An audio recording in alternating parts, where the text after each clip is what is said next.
Funktioniert auch. All right.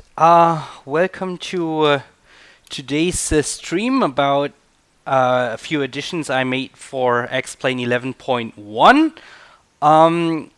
Before you ask, this is not the update that just came out publicly 2 days ago. That's X-Plane 11.02. It's a small update which will have a very short beta phase, which is mainly about performance improvements, so better frame rate, less stutter. That is a small update that we pushed mainly to give you better frames. You can get that right now as a beta for your X-Plane 11 download or DVD edition. What I'm showing here is a little further down the road. This is actually X-Plane 11.1 or a development version, or what X-Plane 11.1 currently looks like. And I made a few changes under the hood that are not immediately obvious, but are quite nice to have, not only for not only as a pilot, but also for add-on makers. So a few features in X-Plane that are quite nice if you're making add-on aircraft for X-Plane. And those mainly affect the gyro systems in X-Plane. I had a little Twitter post about this a couple days ago. And let's dive right into it and show you what I'm talking about. All right, so we are in the 172, obviously. Let me zoom in a little bit here into the 6-pack. Yeah, that's what we call the 6-pack, the primary flight instruments that are required for IFR flight. And of course, the everything is powered down right now. We are in a cold and dark state. And you can see various failure flags here on the gyro instruments. Those gyro instruments are fundamentally different in how they are driven, and it actually says on each instrument on what system it is based. So on the artificial horizon, you see it says vacuum. The same here on the directional gyro, it also says vacuum, but over here on the turn coordinator, it says DC electric. So that already gives you a hint as to how these instruments work. So they are driven by different aircraft systems. All right, so for the, and this is a typical layout that you find in most general aviation aircraft, especially older general aviation aircraft. In that you have the horizon and the directional gyro driven by a vacuum system, and the turn coordinator or the turn needle in even older aircraft driven by an electric motor. All right, let me briefly discuss how such a system works in the real airplane, and for that I'm going to take off my X-Plane developer hat and put on my CFI flight instructor instrument hat and go over to my board and explain the aircraft system to you. So let's see if I can switch the scenes here, and that should give us yeah, that's good. All right, so remember we have two gyros, two gyro-driven instruments, the artificial horizon and the directional gyro. They look something like this, and they are both vacuum-driven, which means they are in the back of the panel. There's a little a pipe where those instruments are hooked to. Then there's a gauge in the panel that says vacuum, the vacuum gauge that gives you a pressure indication, and then it goes kind of through the firewall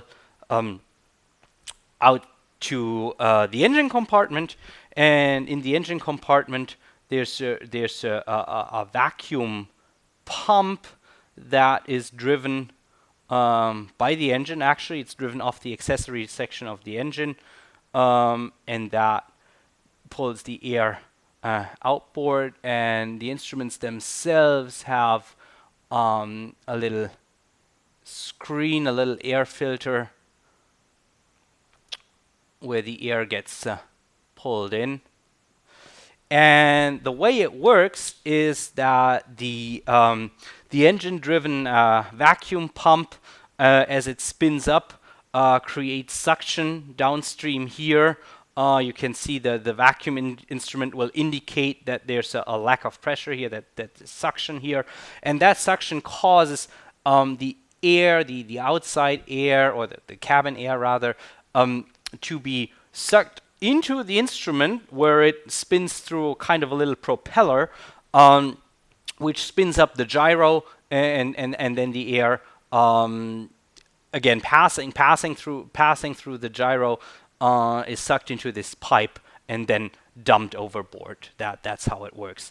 So in being pulled through this through the gyro, driving this little propeller or impeller rather, it spins up the gyros, and then magic happens, or physics happens, and the gyro remains in the relative position, relative to space, if you will, in the same relative position as it was as it spun up.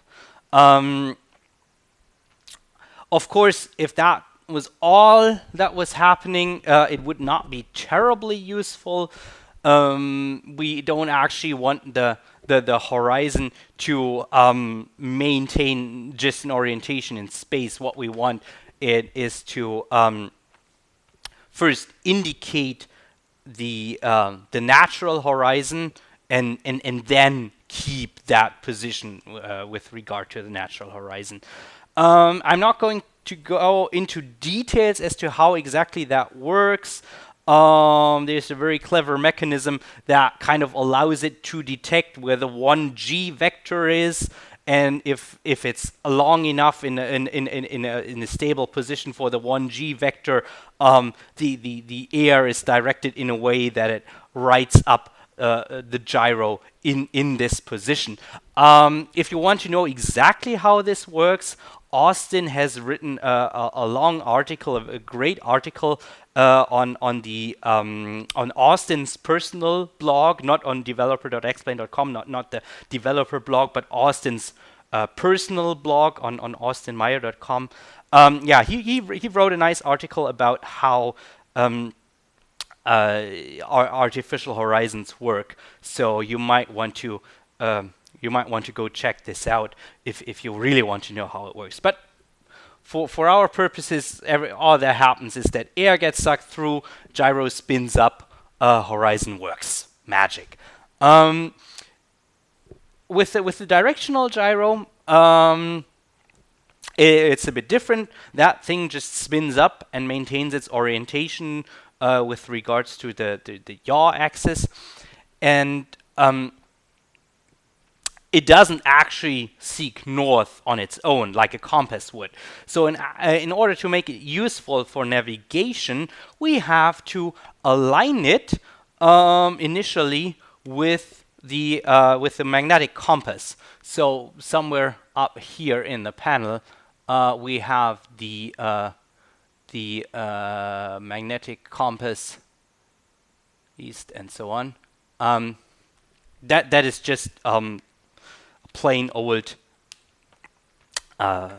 magnetic compass that shows us the direction of the Earth's magnetic field, so we know where magnetic north is.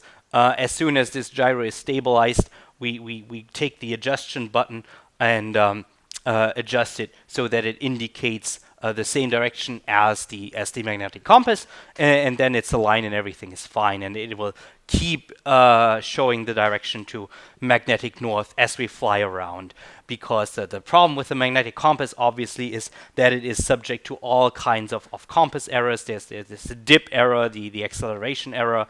Again, if you really want to know what all affects the magnetic compass, you should probably look into the official IFR training material. So what I recommend, if you want to really dive in and learn how all this stuff works, is the FAA Instrument Flying Handbook. So with this number up here, FAA H-8083-15B. If you look that up, you can find the PDF online on the FAA.gov website. So this is public information material. It's free. You can get the PDF for free, and prints are also available for cheap. So if you want to learn about compass errors and all that, I recommend checking this out. So, compass, not a great thing in a dynamic phase of dynamic phases of flight. So while you're climbing and descending and accelerating and decelerating and turning, the compass is all over the place. The directional gyro is much better in keeping the direction. But of course, it's not in itself north-seeking, which means that over time it accumulates some error that are known as precession error. Again, if you want to know the physics behind precession, this book is your friend. But what you have to keep in mind is that over time the errors accumulate, and the gyro will indicate further and further inaccurately, not actually to magnetic north, and that is why in cruise flight, in straight and level flight, so when we're not subject to acceleration error, when we are not subject to dip error in turns, so when we are in straight and level flight and this thing works reliably, then we take the opportunity to readjust the directional gyro. All right, let's switch back to X-plane and talk about how all this stuff works in the simulator. There you go. All right, so these flags indicate that no air is being sucked through the gauges, and the gyros are not spinning appropriately. Same thing here. This flag indicates that the electric motor of the electric gyro is not spinning, and therefore we get no rate of turn, rate of bank indication out of that one. So when I switch on the battery, of course, what you expect is this flag goes away. This gyro spins up. In fact, the typical sound that you hear when you switch on the master switch and you get this ascending tone, the buzzing in the background, this gyro in the turn coordinator, that is actually what you are hearing. So the gyro in the turn coordinator is mounted in such a way that it gives you the rate of turn indication. So what? So basically the rate at which your heading is changing. So when this when this changes because your heading is changing, you get the rate indication on the turn coordinator. In the old days, when it was a turn needle, so not this little airplane, but just the needle sticking up and going like this, in the old days, it would only indicate a rate of turn, so only the yaw rate, and modern turn coordinators, which you recognize that they don't have the pin or the needle, but rather this airplane symbol. The gyro is mounted at a 45-degree angle, so that it detects, so that it is subject to both the turning and the banking. So it will not actually give you bank information. That's what the artificial horizon is for, but rate of bank information. So if your bank is changing in one direction and your heading is changing in one direction, that is what this instrument indicates. And this is extremely helpful for partial panel flying, which of course you can also do in X-plane. All right, let's turn on the electrics. And I don't know if I routed the sound correctly, but you should hear the buzzing sound of the gyro spinning up. And as you can see, of course, the flag is gone. This gyro is spinning, so everything is working nicely. And in order to get these guys to work, we have to actually start the engine so it turns the vacuum pump and sucks the air through it. Oh, by the way, this little vacuum gauge that I had on the board, this is where you find it. So it indicates the suction, how much air the vacuum pump is pulling.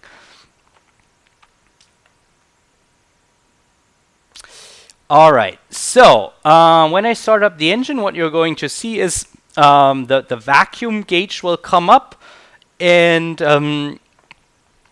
the flags will go away. And as the gyro spins up, the horizon will go, the artificial horizon, the attitude indicator, as we correctly call it, will right itself up and stabilize in this position.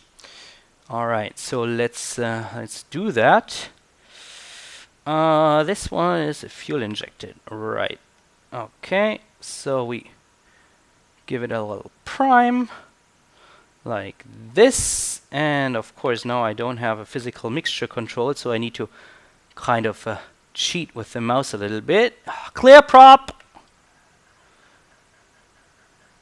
There you go.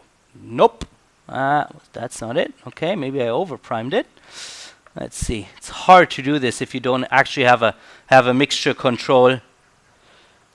Nope, it's not starting. Okay.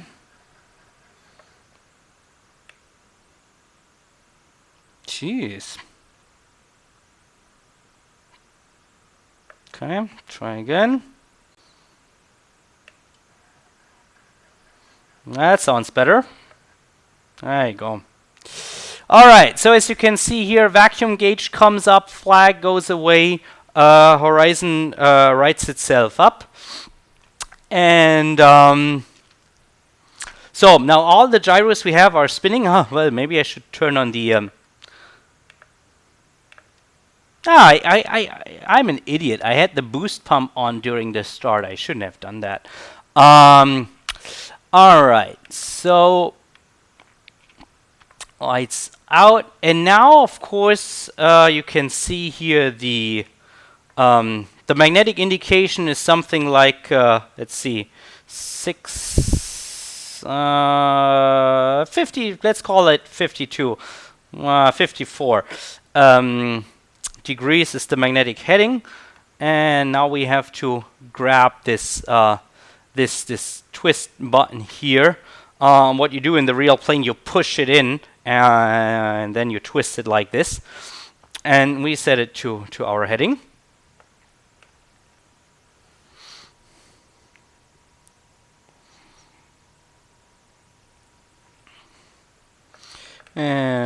So that looks about right. Yep. All right. Good. And now we are all set up for navigation. It's also and as I said, over the course of flying, there will be a drift of the directional gyro, and during cruise flight, we will need to realign it to the magnetic compass. That drift effect also was there in X-Plane 10 and earlier versions of X-Plane 11, but it was a very weak, barely noticeable, so not realistic for the type of equipment in general aviation aircraft. So for example, one Cessna that I fly regularly drifts by as much as 20 degrees over the course of like 15 minutes. It's absolutely ridiculous. You have to correct it so much because the drift is really ridiculous. X-Plane 11.1.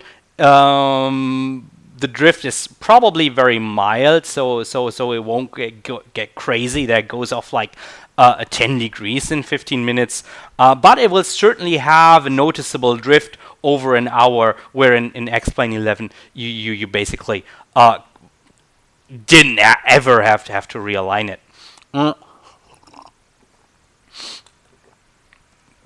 So and of course in X-Plane 11.1, when the aircraft starts up, the gyro will not be aligned. It will just point somewhere.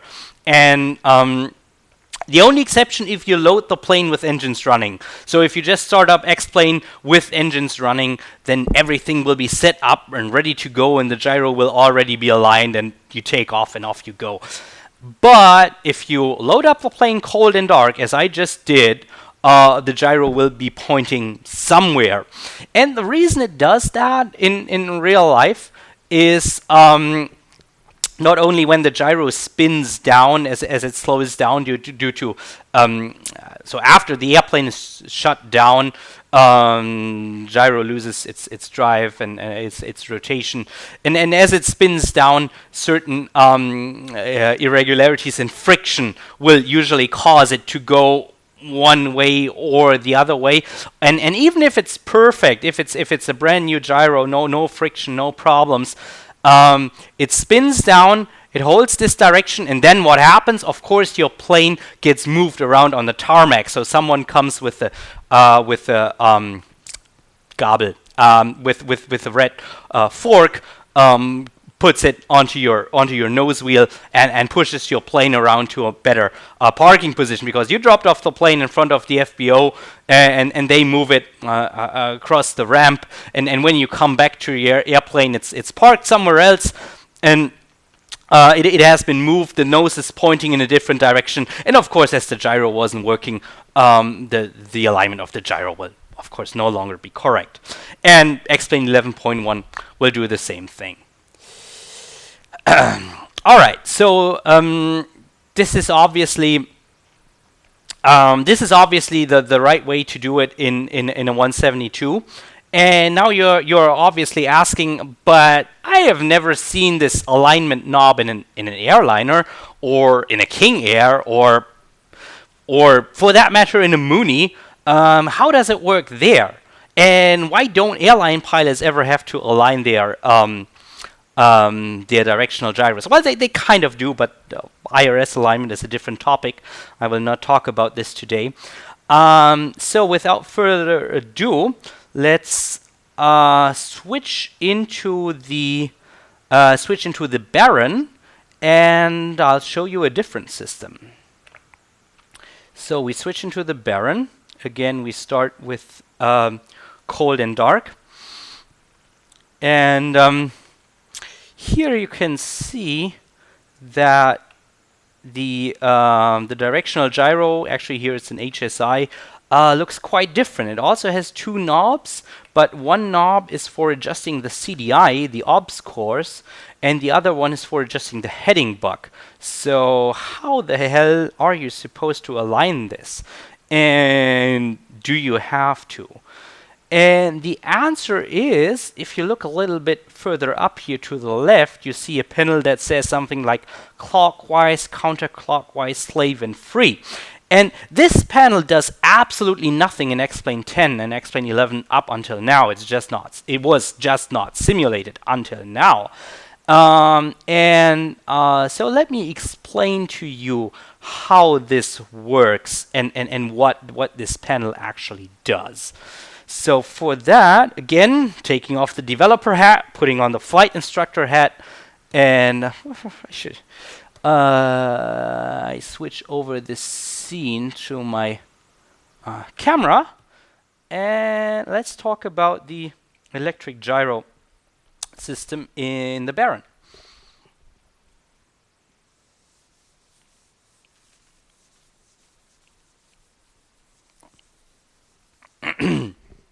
So the way it works with an HSI is so you have this instrument,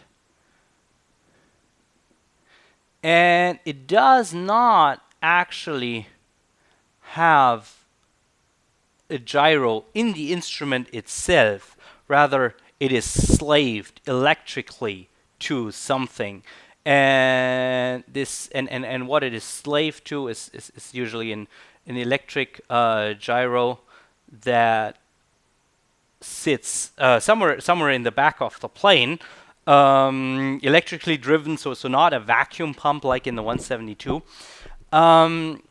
And they use a synchro with 3 phases to keep the needle or the HSI card, I should say, keep the card aligned with the gyro. But that's not all it does. It also has a device called a flux gate, and that is an electronic device for measuring the direction of the Earth's magnetic field. So it's basically the electronic version of a magnetic compass. The good thing is that the electronic version, the flux gate, you can place it more conveniently than your magnetic compass, right? Your magnetic compass has to be in your cockpit, it has to be on the panel, in your field of view, and under the panel there's all kinds of stuff going on. There's radios mounted, there's lots of wiring, there's electronics, there's current flowing, and of course flowing current generates magnetic fields, so all kinds of disturbances there. With a flux gate, you're much more flexible in where you put it, and what usually happens is that the flux gate is mounted somewhere out here, usually on the left wing of the aircraft. So if you ever walk up to a more modern aircraft with more modern avionics, pay a little attention to the left wing, and on the left wing you will come across a little lid, so a little maintenance opening, and on that maintenance opening it has a very specific label, and it says something like "no magnetic tools here," or "do not use magnetic screwdriver." And when you see that, that's when you go, all right, that's where the magnetometer is, where the flux gate is, and you should not work with the magnetic screwdrivers to open this little maintenance hatch. So usually way out on the wing, away from radios and wiring and other disturbances, for a very good reason, obviously. And the flux gate in detecting the Earth magnetic field is subject to some, but not all, of the errors that the whiskey compass is, in that it is still subject to the dip error in turns, obviously, but it is not subject to the acceleration error. So it's a very good indication of where the Earth's magnetic field is pointing. So what we do is we use the signal from the flux gate and feed that into this electric gyro system, and thus automatically align the directional gyro with the magnetic heading. And that is the reason why in the Baron there is no knob on the HSI to align the card, because it does it automatically. All right, so what is up with this little panel that says free slave? I can't write. And clockwise, counterclockwise. So that little panel allows you to select this mechanism. So if it's in slave, which is kind of the default setting that you use, it works like I described, right? The flux gate keeps the gyro slaved to magnetic north. But if you don't want that, you flip over the switch to the free position, and if you put this in free, you sever this, so to speak, And then the gyro becomes a plain old directional gyro that is no longer north-seeking on its own. And with the clockwise, counterclockwise switch, you can actually turn it, change its alignment to where you want it. Why would you want to do that? So, for example, you have a magnetometer failure in flight, and it just goes bonkers. And rather than not being able to use the HSI at all, you say, okay, I'm going to flip it into free mode, align it once using this switch, align it once to my remaining magnetic compass, and from there on, I use it like the directional gyro in the 172, perfectly fine. Or another reason is you don't actually want to fly with reference to magnetic north. Example would be flying in northern Canada or other polar regions where you actually refer to true north or grid north for navigation rather than magnetic north. So the magnetic north is completely pointless, and you instead align the gyro with true north, keep it in free mode, and on your way. Use the GPS and align the gyro occasionally with the true north on the GPS. So that's a thing you can do. All right, so this is the explanation of the electric gyro system, the slave gyro system in the Baron. And with the explain 11.1, it will work exactly like that. All right, so those are, let me switch over to my thing here again. And of course, all of this is available for third party, for aircraft developers as well. So for example, if you want to know how far the gyro is drifted, there's drift data refs available. So for example, here in the Baron, it would be the electric gyro, and if we set it to something, this is how it would. Oh, this is interesting. It writes itself. Okay, yep, that looks good. Dingy drift. Yep. So that comes back. That is actually correct, but it should probably not do this while it's turned off. So that looks like a bug. Yeah, that's a bug that I need to fix. All right. So if I turn it on, we get the we get the electric gyro spinning up, and because it's in slave mode, it will align itself with the magnetic north. This is weird. I should be able to. There you go. All right. So this is what it looks like when it writes itself. Yeah, I can put it into some position, and then it'll align itself. This flag is not working correctly yet. This flag has a little bit different logic in what it does. I need to talk to the designer of the Baron in order to make this flag work correct.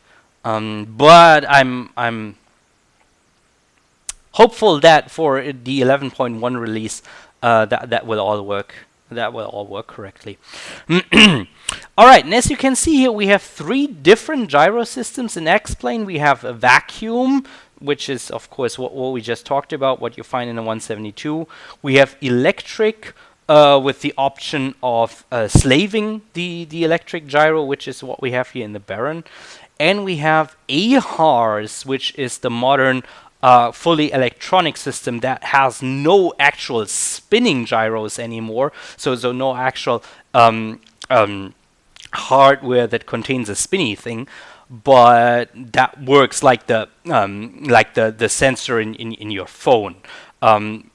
With in big airliners, it's a laser device that uses the so-called Sagnac effect, and in smaller aircraft. In cheaper aircraft, it's a MEMS device which is comparable to what you all have in your phones, and of course a system that uses the AHARS. Also, what usually incorporates a flux gate, so the electric magnetometer, and will also write itself to magnetic north automatically. And so this is basically the best you can have. So depending on how your aircraft is equipped, you can, in PlaneMaker, have your instruments either use the AHARS or the electric or the vacuum system. All right, so this is a very technical feature that comes with X-Plane 11.1 that is probably not of very big interest to the general flight simmer, but I'm quite happy that I have it because I need it for teaching. I happened to be flying on a Mooney a couple of weeks ago that had a very similar thing or exactly this instrument that we have here in the Baron, and flying the Mooney, which the magnetometer in the Mooney was somewhat off, and I actually flew it in free mode. And later I found that I couldn't actually do this in X-Plane correctly, so this is the reason why I sat down to program this for X-Plane 11.1. Okay, so the lesson is over, and now I will take you to the fun part. Let me load a different aircraft and hope and pray that this development version of X-Plane doesn't crash when I do so. And let me show you something else that tied into all of this. So this is the other 172 that we have in X-Plane, or rather we will have. And of course I ran down the battery or something. I have no idea. I actually need to start this with engines running, otherwise I have no idea what X-Plane is doing right now. There you go. And still everything is dark. I messed up. Screen brightness. There you go. All right. Okay, let me make this one a little bigger. So again, this is a development version of X-Plane 11. I cannot make any promises when this hits the publicly available version, but this is what it looks like. This is the new default G1000, or the primary flight display of the default G1000 that will be shipped with X-Plane 11 some point in the future. I'm not actually making any promises as to when I will release it. As you can see, it ties into the Windows system of X-Plane in that you can make it a pop-up window and pull it out of X-Plane, put it on a second monitor. It's of course all vector graphics, so you can resize it. It stays sharp and crisp and readable, no matter how big you need it, which makes it perfect for home cockpit installations, where you put that on a second monitor, obviously. Yeah, it does all the things you would expect it to do, the PFD.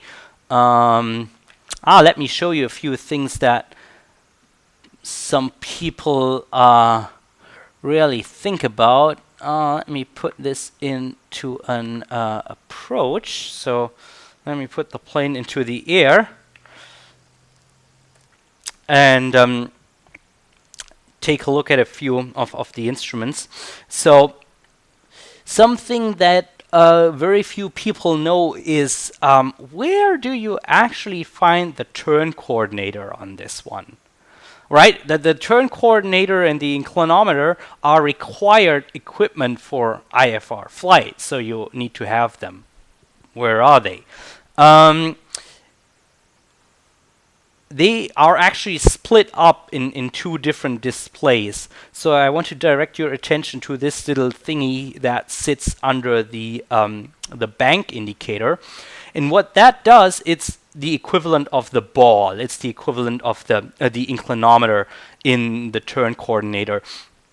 So it will move in a side slip the exact same way the ball, the inclinometer would. So you push the pedal in the direction of this. And the turn rate indication is actually down here over the HSI. And those marks are exactly the same as on a turn coordinator, in that the little mark is a half standard rate turn, 1.5 degrees per second, and the big mark is a standard rate turn, 3 degrees per second. So let me unpause this. So if I step on the pedal, you can see that the ball goes into one direction. And as I bring the aircraft into coordinated turn, you can see on the turn indicator here that how much it takes to get a 3 degree per second standard rate coordinated turn. So that's what you get here. Another thing that is often overlooked is the hang on, I see a bug. That should be green and not pink. I need to fix that. Okay. Interesting. Also, I'm on nav 2 and not on nav 1. Otherwise, it would indicate ILS. Yep, it's work in progress. Of course, it's all work in progress. So, turn indicator, inclinometer. There was one more thing I wanted to mention. I forgot about it. Whatever. Yeah, of course. So, and of course, this supports all the failure modes. So, if we go into the failure screen, that is interesting. Okay, that worked this morning. Oh, I killed it. Okay, that was bad, but I think I know what's going on.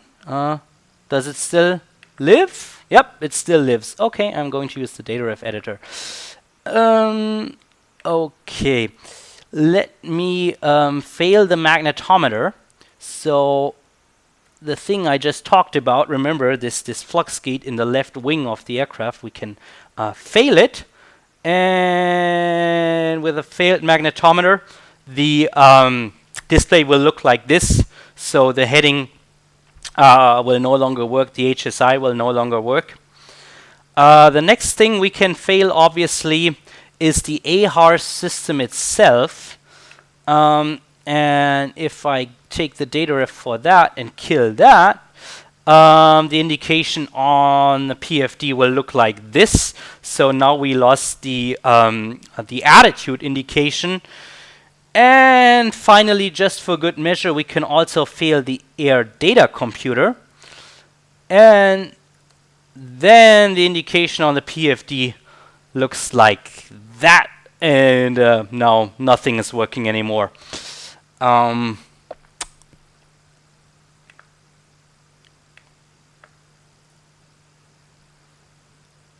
Okay, let's get our, so let's get the AHARs back.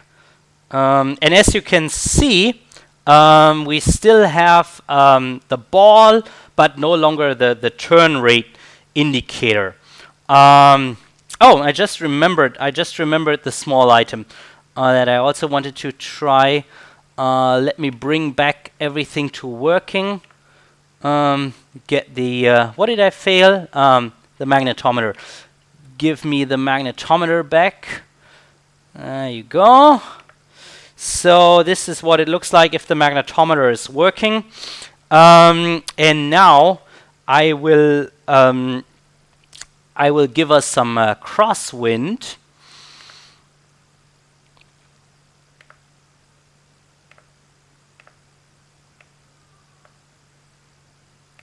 Some nice wind here. There you go. And now with the wind blowing, what was it? It was from the north, so I actually need to go in a easterly heading to actually see what I wanted to show you. And that is this very, very, very helpful little magenta diamond that just appeared on the HSI.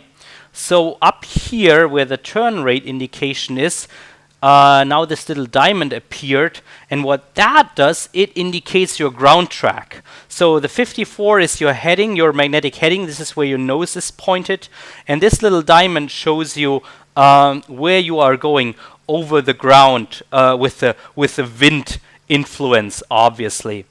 All right, and if I get air data back, let's bring back the air data computer.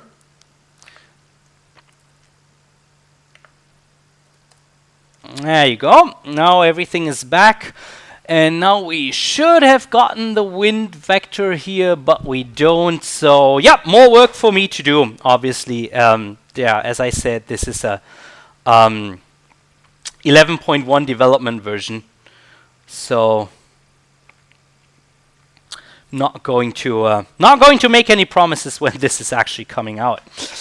All right, this is as much as I wanted to show you. Again, if you joined the stream later, those are not features of 11.02, which just came out yesterday. 11.02 little release, mainly for performance, mainly for getting you better frames and less stutter. And the other things, the gyro system that I showed you, and the G1000 components that you see here, this is for a later date. This is for 11.1 at least. All right, so thanks for watching. I hope you enjoyed this little IFR flight lesson with X-Plane. And